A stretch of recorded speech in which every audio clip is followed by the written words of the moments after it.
Assalamualaikum warahmatullahi wabarakatuh. Kembali lagi di channel Radio Horor. Untuk kisah kali ini ada sebuah cerita yang ditulis oleh akun Twitter yang bernama @bristory. Dan untuk kisah yang akan saya bawakan kali ini, yaitu kisah yang berjudul Pengalaman Seram di Hotel Samarinda. Sebelum kita masuk ke ceritanya, tekan dulu tombol like video ini dan jangan lupa juga tekan tombol subscribe. Dan aktifin juga lonceng notifikasinya agar kalian tidak ketinggalan cerita-cerita baru dari channel ini. Dan bagi teman-teman yang ingin baca langsung cerita ini, nanti silahkan saja kunjungi linknya yang akan saya sertakan di kolom deskripsi. Dan seperti apa untuk kisah kali ini? Langsung saja kita simak berikut ini.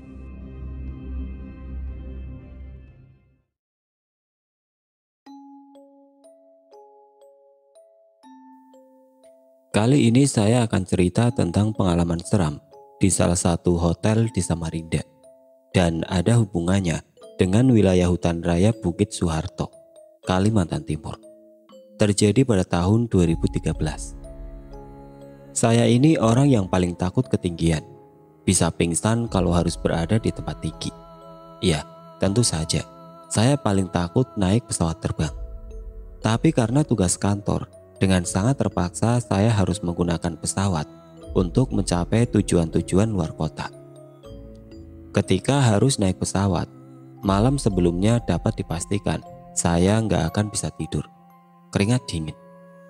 Dan beberapa kali telepon ibu dan bapak di rumah untuk meminta doa dari mereka. Ada yang menyarankan untuk minum antimo sebelum terbang. Saya jalanin. Saya minum antimo 2 butir. Efeknya apa? Saya tetap melek dan segar bugar di dalam pesawat karena gugup dan takut. Setelah landing dan naik kendaraan, baru bisa tidur lelap akibat antimo. Pada tahun 2013, kantor menugaskan saya untuk ke Samarinda, kota yang cukup besar di Kalimantan Timur. Excited karena itu adalah untuk pertama kali saya ke Samarinda. Tapi ada yang bikin saya deg-degan, ya terbang. Jakarta Samarinda harus menggunakan pesawat. Rabu pagi saya take off dari Jakarta menuju Balikpapan. Waktu itu belum ada pesawat yang langsung ke Samarinda. Tersiksa lahir batin selama 2 jam lebih di dalam penerbangan. Singkat cerita, akhirnya saya mendarat mulus di Bandara Sepinggan Balikpapan. Dari Balikpapan, saya lanjut jalan darat menggunakan mobil. Sekitar 3 jam lebih perjalanan ke Samarinda. Pemandangannya bagus loh. Tapi emang dasarnya saya hobi jalan-jalan, apalagi ke tempat yang baru pertama kali dikunjungi. Jadi menurut saya, apapun kondisinya ya enak-enak aja. Oh ya, perjalanan darat Balikpapan Samarinda ini melewati wilayah yang bernama Bukit Soeharto. Wilayah ini adalah wilayah hutan raya yang dikelola pemerintah. Hutan rindang yang bagus banget, saya suka. Mengingat saya akan wilayah ujung kulon. Saya suka suasananya. Dan sopir mobil ngajak mampir ke warung tahu Sumedang. Nah, aneh kan, di timur Kalimantan kok malah makan di tahu Sumedang. Tapi tempat ini cukup ramai dan terkenal juga. Teman-teman yang tinggal di Balikpapan atau Samarinda pasti tahu tempat ini, ya kan? Setelah istirahat makan, kami melanjutkan perjalanan dan mulai memasuki wilayah Bukit Soeharto. Ketika mobil melintas wilayah itu, saya merasakan suasana yang enggak biasa. Banyak cerita di belakangnya, banyak peristiwa-peristiwa seram yang pernah terjadi. Saya merasakan itu. Dan belakangan saya baru tahu kalau wilayah ini banyak menyimpan kisah seram dan mengerikan dalam sejarah perjalanannya. Kenapa taunya belakangan, Bri? Karena ada peristiwa seram yang saya alami yang berhubungan dengan Bukit Soeharto. Dan setelahnya, saya cari tahu ada apa sebenarnya. Salah satu yang menarik perhatian adalah adanya peristiwa penyiksaan banyak pekerja paksa Indonesia oleh tentara Jepang pada zaman penjajahan. Kita menyebutnya Romusa. Menurut cerita warga, banyak penampakan-penampakan yang berkaitan dengan kejadian yang tercatat dalam sejarah itu. Belum lagi ada cerita yang beredar mengenai kejadian ada orang yang dirampok dan kemudian dibunuh. jasadnya dibuang di dalam wilayah hutan Bukit Suharto. Nah, kejadian yang terakhir inilah yang sepertinya ada hubungannya dengan kejadian yang saya alami di Samarinda nantinya. Matahari sudah hampir sejajar dengan ubun-ubun di kepala ketika mobil yang saya tumpangi mulai memasuki kota Samarinda. Gila panasnya. Tujuan saya langsung ke kantor klien untuk menyelesaikan pekerjaan secepatnya supaya bisa langsung cari kopi lokal. Kopi lokal, Bri? Ya, kopi lokal sebagai kopi jangki. Setiap daerah yang dikunjungi, saya pasti cari kopi asli daerah setempat. Makanya saya mau buru-buru ke hotel supaya bisa langsung jalan-jalan keliling kota dan ngopi. Gak berapa lama, saya sampai juga di hotel tempat saya tinggal 2 malam ke depan, harusnya. Hotel berbintang yang dekat dengan salah satu mall besar di kota itu. Hotel yang bagus. Pada balkon lantai atas, saya bisa lihat pemandangan Sungai Mahakam yang besar dan indah itu. Ada yang kurang mengenakan ketika saya masuk ke kamar, karena kamar yang akan saya isi ternyata twin bed. Saya paling gak mau menginap di hotel dengan fasilitas twin bed. Sebelum-sebelumnya ada pengalaman gak enak ketika saya harus menginap di hotel sendirian dengan 2 tempat tidur.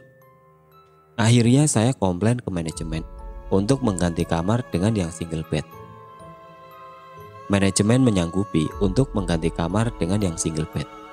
Sementara mereka menyiapkan kamar, saya memutuskan untuk jalan cari kopi.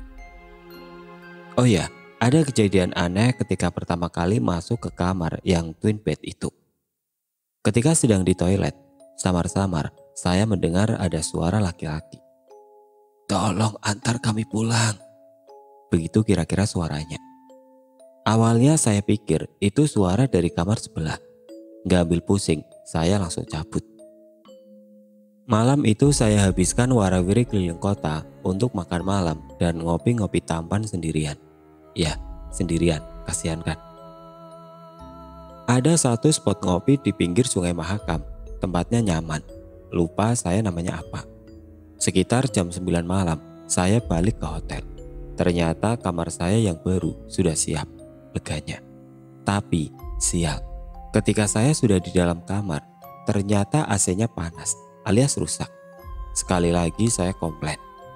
Manajemen bilang kamar lain yang setara sudah gak ada lagi. Satu-satunya kamar yang available adalah kamar dengan 2 tempat tidur yang di awal tadi. Saya pengen istirahat. Ya sudah, daripada semalaman kepanasan, akhirnya saya ambil kamar dengan twin bed itu. Terpaksa. Beberapa kali saya punya pengalaman gak enak ketika bermalam sendirian di hotel dengan kamar 2 tempat tidur. Dan waktu itu saya berharap semoga gak ada kejadian aneh. Ternyata harapan enggak terkabul. Setelah beberes, yang saya lakukan pertama kali adalah mandi. Kebetulan toilet hotel ada bathtubnya. Cocok deh, mau berendam. Kira-kira jam 10 malam waktu itu, saya masih menikmati berendam air hangat. Sebegitu nyamannya dan ditambah melelahkannya hari itu, saya sampai hampir ketiduran.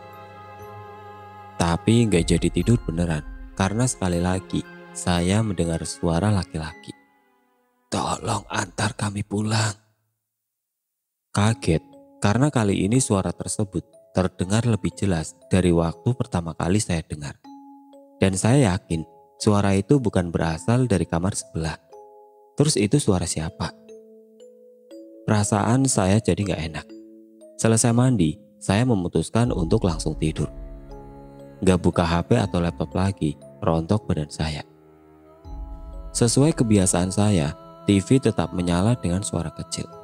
Dan gak semua lampu dalam keadaan mati.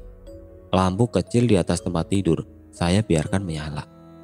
Saya tidur di tempat tidur yang letaknya dekat dengan jendela. Sementara tempat tidur yang satu lagi gak dibiarkan kosong. Saya letakkan tas pakaian di atasnya.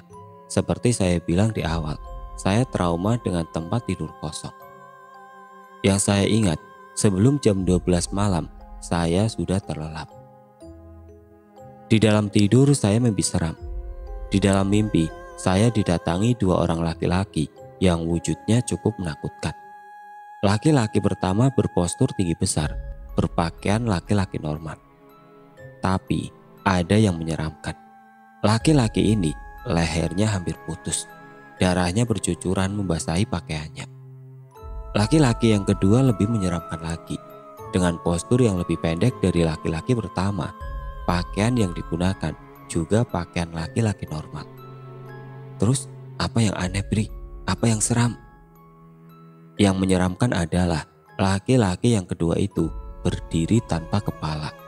Ya, kepalanya gak ada. Di dalam mimpi, saya hanya berdiri diam, gak bisa bergerak dan gak bisa mengucapkan kalimat apapun. Saya hanya mendengarkan saja ketika laki-laki yang masih ada kepalanya berkata, "Tolong antar kami pulang." Sebegitu ketakutannya, saya sampai terbangun dari tidur dengan nafas tersegal-segal. Terbangun, tapi saya gak bangkit dari tempat tidur. Posisi miring ke kiri, menghadap jendela kamar, membelakangi tempat tidur kosong. Bisa bayangin ya posisinya. Dan enggak seluruh jendela kamar tertutup tirai. Sebagian saya biarkan terbuka, sehingga sebagian kaca jendela terlihat. Nah, ketika masih kaget dengan mimpi yang baru dialami, tiba-tiba pandangan saya menangkap ada yang aneh dari kaca jendela kamar. Kaca itu memantulkan situasi dan keadaan di belakang saya, situasi tempat tidur kosong. Karena penasaran, saya coba untuk lebih memperhatikan, lebih fokus. Ternyata dari pantulan kaca itu, saya melihat dua orang laki-laki yang baru saja hadir dalam mimpi. Mereka tepat berada di belakang saya. Laki-laki yang pertama posisinya duduk di tempat tidur, menghadap ke saya. Laki-laki yang kedua berdiri di sebelahnya, tanpa kepala, menghadap saya juga.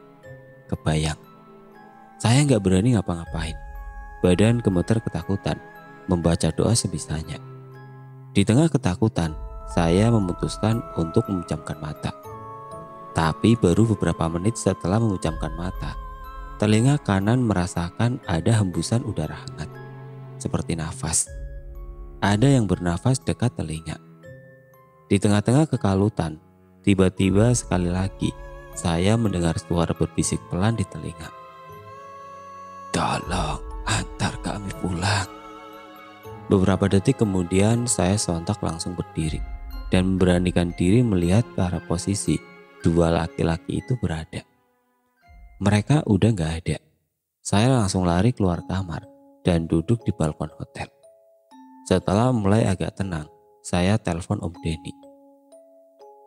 Dalam percakapan telepon, saya ceritakan semua dari awal dan Om Denny bilang, "Ya sudah Bri, kamu antar pulang aja, kasihan." "Antar pulang kemana Om? Mereka juga gak bilang minta diantar kemana. Pokoknya gak mau Om," jawabku agak kesel. "Nanti mereka akan kasih tahu mau kemana mereka pulang. Kamu tinggal ikuti aja," kata Om Denny di akhir percakapan. Inti dari percakapan saya dengan Om Denny adalah mereka benar-benar minta tolong untuk diantar pulang. Pulang kemana? Kenapa minta tolongnya ke saya? Karena mereka menganggap saya cukup kuat untuk mereka jadikan quit ke tempat tujuan mereka pulang. Sebelum-sebelumnya sudah sering meminta pertolongan, tetapi nggak ada yang cukup kuat untuk membantu. Itu menurut omongan Om Denny. Wallahu alam. Setelah mulai terdengar alunan suara orang membaca Al-Quran dari masjid-masjid sekitar, saya akhirnya baru berani masuk kamar lagi. Terlelap sebentar. Kamis pagi, saya siap-siap untuk melaksanakan tugas kantor di hari terakhir. Rencananya saya akan check out Jumat pagi esoknya, langsung balik ke Balikpapan, dan terbang ke Jakarta jam 1 siang. Itu rencananya, tapi pada kenyataannya, ternyata nggak berjalan sesuai rencana. Ketika saya sampai di lobi hotel, ternyata Pak supir yang menjemput sudah menunggu. Kami langsung berangkat. Di dalam mobil, Pak sopir yang saya lupa namanya membuka percakapan yang bikin saya kaget. "Mas Bri, itu tadi temannya ya? Kok nggak diajak sekalian?"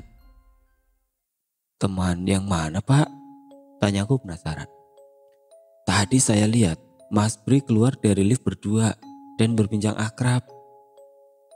Padahal ingat banget, tadi di dalam lift saya sendirian sampai ke bawah, gak ada orang lain. Baiklah. Hari itu saya fokus bekerja, badan lemes banget, seperti ada karung pasir di pundak, berat. Saya pikir karena memang kurang tidur pada malamnya. Beberapa rekan klien bilang wajah saya pucat. Beberapa kali saya bengong. Saya bilang saja, mungkin karena kecapean. Untungnya, tugas kantor selesai nggak sore-sore amat. Jam 2 siang sudah beres.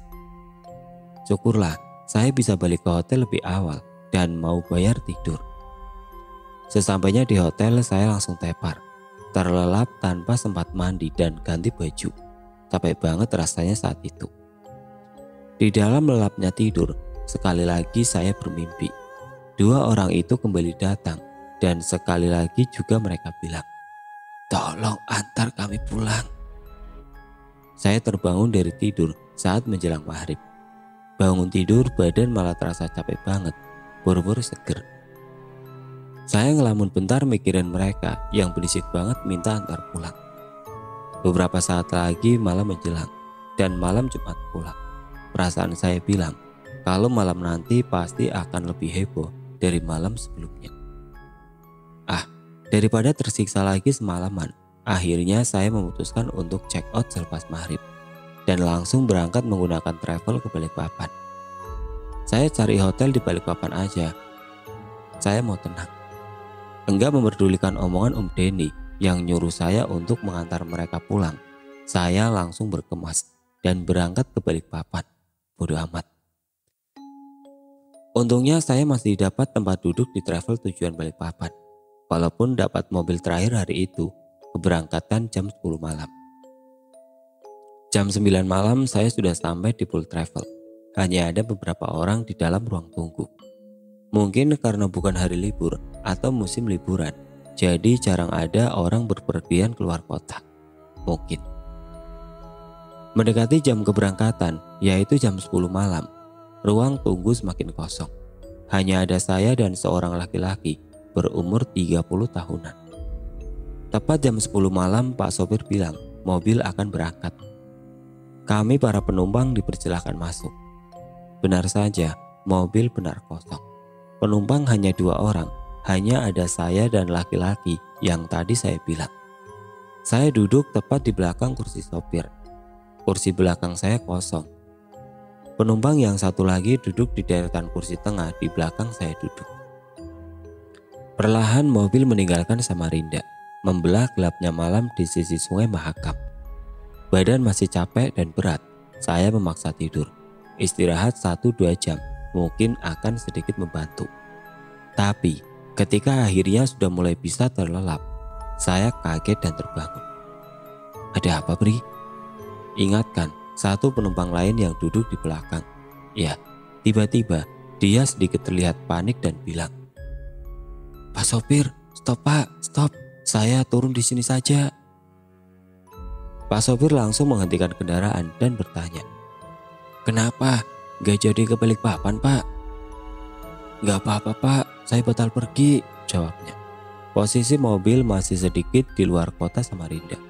Kira-kira baru berjalan 30 menit. Tapi ketika penumpang itu berjalan menuju pintu keluar, beliau berbisik pelan ke arah saya. "Jangan nengok ke kursi belakang, Mas. Pokoknya jangan." Dia langsung turun setelahnya.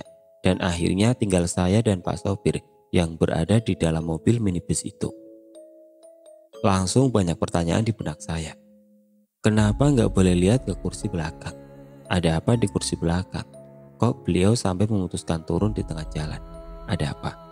Saya coba turuti omongan penumpang tadi. Saya nggak mau nengok ke kursi belakang. Emang nggak berani juga, takut. Walaupun penumpang hanya tinggal saya sendirian, mobil tetap melanjutkan perjalanan menuju Balikpapan. Begitu lelahnya badan, saya kembali mulai terlelap.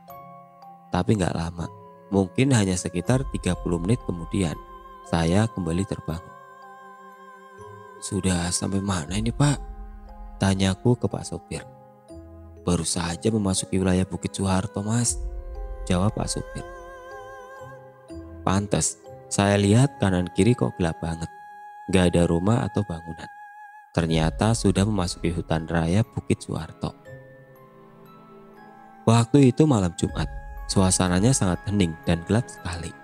Hanya sesekali mobil kami berpapasan dengan mobil lain dari arah berlawanan. Daerah kawasan Bukit Suharto ini pada siang hari pun sudah menyeramkan, apalagi tengah malam dan malam Jumat pula. Ketika Pak sopir memacu kendaraan dengan kecepatan cukup tinggi, saya langsung bilang ke beliau untuk jangan terlalu ngebut dan tetap berhati-hati. Beberapa saat kemudian, di tengah heningnya suasana, hanya terdengar suara mesin mobil yang enggak terlalu keras. Tiba-tiba saya mendengar suara yang sangat tipis. Saya mendengar suara nafas. Suara orang bernafas di kursi belakang. Saya langsung panik. Karena kursi belakang kan kosong, gak ada orang. Mau nengok ke belakang, saya gak berani. Belum punya nyali. Saya menarik badan dan duduk agak maju ke ujung kursi, gak lagi bersandar. Gak tahu emang perasaan saya atau bagaimana, tapi sepertinya Pak sopir juga melihat sesuatu. Karena saya lihat dari kaca spion, mata Pak sopir terlihat ketakutan dan seperti sambil terus membaca doa. Di tengah-tengah mencekamnya suasana, tiba-tiba terdengar suara batuk ringan dari kursi belakang. Oh, kira-kira seperti itu bunyinya. Refleks saya nengok ke kursi belakang, ke arah sumber suara. Dan di kursi belakang, tepat di belakang kursi tempat saya duduk, saya melihat dua orang yang mendatangi saya di hotel tadi. Dengan penampilan yang sama, yang satu dengan kepala nyaris putus, dengan darah yang membasahi pakaiannya. Yang satu lagi duduk di sebelahnya, hanya badan tanpa kepala. Langsung lemas badan saya, ternyata mereka ikut. Allah, saya masih ingat detailnya sampai sekarang. Masih ketakutan kalau ingat kejadian ini. Beberapa detik berpandangan dengan dia yang masih berkepala. Beliau tersenyum tipis di dalam gelap. Saya langsung berpaling. Saya panik, ketakutan, langsung menundukkan kepala. Gak sadar saya memegang dengan kencang pundak Pak sopir dari belakang. Tapi beliau diam saja, seperti sudah mengetahui peristiwa yang terjadi di belakangnya. Beberapa menit kemudian saya merasakan kalau mobil berbelok ke arah kanan jalan dan berhenti. Saya dongakkan kepala, mobil berhenti di depan warung kecil yang sudah tutup. Mas, kita turun dulu di sini mas. Ajak Pak sopir dengan suara sedikit bergetar sambil mematikan mesin. Saya nurut, langsung buka pintu dan keluar mobil tanpa berani melihat sedikit pun ke arah kursi belakang. Kami berdua langsung duduk di depan warung yang sudah tutup itu. Hanya lampu kecil di atap yang menyala. Cukuplah daripada gelap sama sekali. Kami duduk hanya beberapa meter dari mobil. Depan adalah jalan raya dan hutan rindang di seberangnya. Sekeliling warung adalah hutan. Jam 12.30 malam ketika saya dan Pak sopir terdampar di tengah-tengah wilayah Bukit Suharto. Hanya sesekali mobil yang lewat melintas, sepi sekali. Saya takut mas. Saya nggak tega juga lihat mas ketakutan juga di kursi belakang, kata Pak sopir membuka omongan. Emang bapak melihat mereka juga? Tanyaku pelan. Saya lihat dari spion. Waktu masnya masih tidur pun mereka sudah ada. Saya sudah lihat duluan. Waduh, karena saya nggak mau lama-lama terdampar di situ. Akhirnya sekali lagi saya telepon Om Denny. Bodoh amat. Om, tolongin om. Saya langsung bilang gitu ketika Om Denny mengangkat telepon di ujung sana.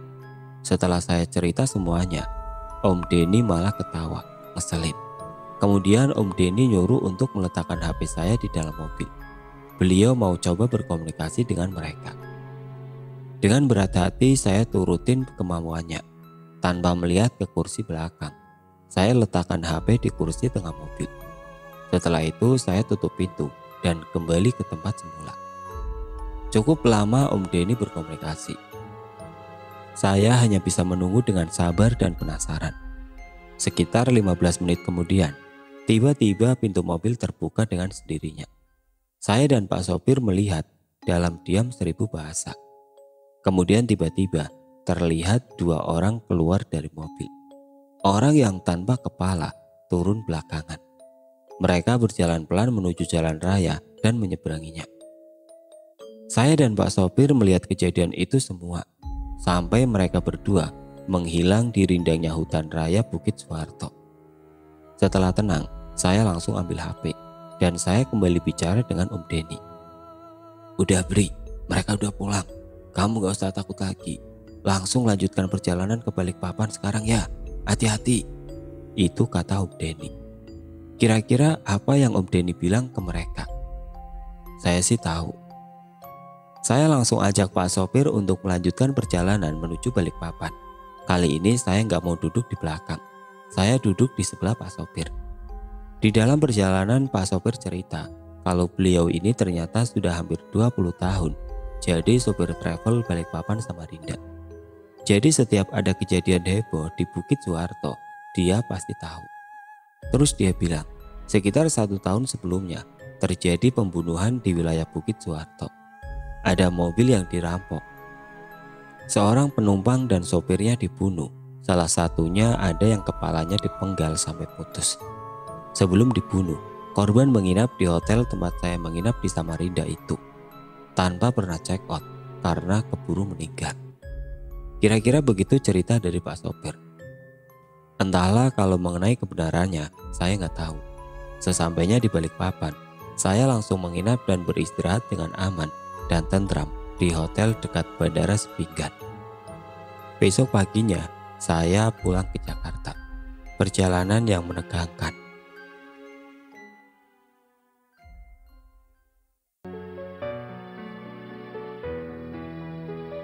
Dan oke teman-teman, sekian untuk cerita kali ini. Bagaimana menurut kalian tentang kisah ini?